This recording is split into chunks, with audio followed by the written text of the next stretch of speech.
ఇది అన్ని టాక్ షోలో అలా ఉండదు. ప్రస్తుత జనరేషన్కు మార్పు అన్నది ఆక్సిజన్ లాంటిది. ప్రతి క్షణం నిత్య నూతనంగానే కాదు, వినూత్నంగా చూడాలని కోరుకుంటుంది నేటి తరం.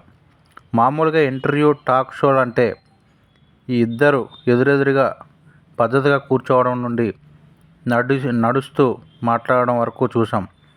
నాటి దూరదర్శన్ టాక్ షోల నుంచి నేటి ఓటీటీ టాక్ షోల వరకు ఇంచుమించుగా ఇదే పద్ధతి అవలంబిస్తున్నారు. కానీ వాటన్నింటికీ భిన్నంగా నేటి తరం నేటివిటికి దగ్గరగా ది రానా దగ్గుపాటి షో ఉంది. దీనికి హోస్ట్గా పేరుకి తగ్గట్టే నేటి ప్రముఖ నటుడు రానా దగ్గుపాటి వ్యవహరించడం విశేషం. ఈ కార్యక్రమం స్ట్రీమ్ అయ్యే కన్నా ముందు ప్రముఖ యాంకర్ సుమతో ఈ కార్యక్రమానికి సంబంధించి ప్రమోషనల్ ప్రోమో ఒకటి రిలీజ్ చేశారు. ఆ ప్రోమోలోనే ఈ షోకి సంబంధించిన కాన్సెప్ట్ రిలీజ్ చేశారు. ప్రోమోలో సుమ స్టూడియోకి వచ్చి రానాను కలుస్తుంది. టాక్ షో అన్నావు కదా, గెస్టులు ఎవరు, దానికి సంబంధించిన అధికారిక అనౌన్స్మెంట్ ఇలా ఉండాలి అని రానాకి సూచిస్తుంటే, నేను టాక్ షో అన్నాను కానీ అనౌన్స్మెంట్ ఇంట్రో అని చెప్పలేదు కదా, చాలా షోస్ ఇలానే రొటీన్గా చేస్తున్నావు కదా, మా టాక్ షో వాటన్నింటికీ విభిన్నం అని రానా చెబుతారు.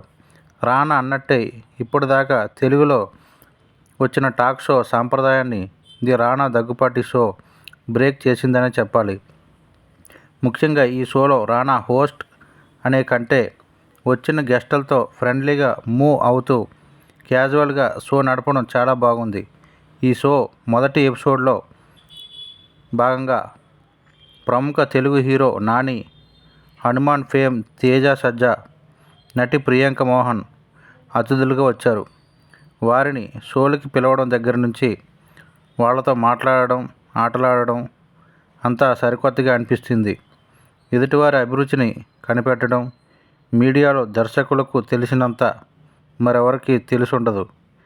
అలా వాళ్ళు ప్రేక్షకుల నాడిని పడతారు కాబట్టి వారి కాన్సెప్ట్స్ ప్రేక్షకాదరణ పొందుతాయి. దానికి నిలువెత్తు నిదర్శనమే ఈ the Rana Daggubati show. Prime video ఓటీటీలో స్ట్రీమ్ అవుతున్న ఈ షో వర్చువల్